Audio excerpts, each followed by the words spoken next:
আসসালামু আলাইকুম। আপনারা কি খেয়াল করেছেন বর্তমানে ফোনের ডায়াল প্যাড হঠাৎ করে চেঞ্জ হয়ে গেছে, সেভ করা নাম্বারও খুঁজে পাওয়া যাচ্ছে না।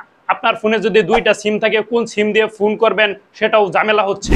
চিন্তার কোনো কারণ নেই, আজকে আমি আপনাদেরকে দেখাবো কিভাবে সেই পুরনো ডায়াল প্যাড আবার আপনারা ফিরিয়ে আনবেন। আপনারা হয়তো লক্ষ্য করেছেন সাম্প্রতিক সময়ে আমাদের ফোনের ডায়াল প্যাড কিছু কিছু পরিবর্তন এসেছে, আর এই পরিবর্তনের জন্য আপনারা হয়তো অনেক বিরক্ত হয়ে গেছেন। সত্যি বলতে গেলে এই পরিবর্তনের জন্য আমাদের দৈনন্দিন কাজে অনেক ঝামেলা সৃষ্টি হচ্ছে। চিন্তার কোনো কারণ নেই, আজকে আমি এই ভিডিওতে দেখাবো কিভাবে আপনার পুরনো ও পরিচিত সেই ডায়াল প্যাড আবার ফিরিয়ে আনবেন।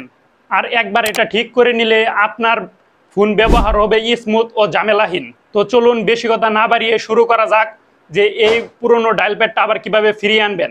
তো পুরনো ডায়াল প্যাডটা আবার ফিরিয়ে আনার জন্য প্রথমে আপনারা ফোন ডায়াল প্যাড অপশনে চাপ দিয়ে ধরবেন।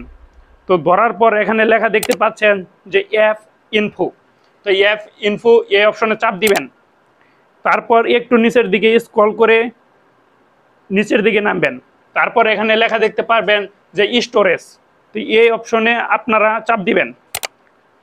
তো স্টোরেজ অপশনে যাওয়ার পর এখানে কিন্তু লেখা দেখতে পাচ্ছেন যে ক্লিয়ার ডাটা। তো এই অপশনে চাপ দিয়ে ওকেতে চাপ দিয়ে দিবেন। তো ওকেতে চাপ দেওয়ার পর আবার যদি আপনারা ডায়াল প্যাডে যান তাহলে কিন্তু দেখতে পারবেন যে আপনার সেই পুরনো সেই ডায়াল প্যাডটা আবার এসে গেছে।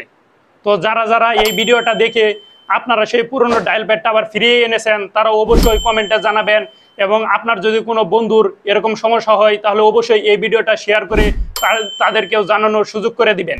আল্লাহ হাফেজ।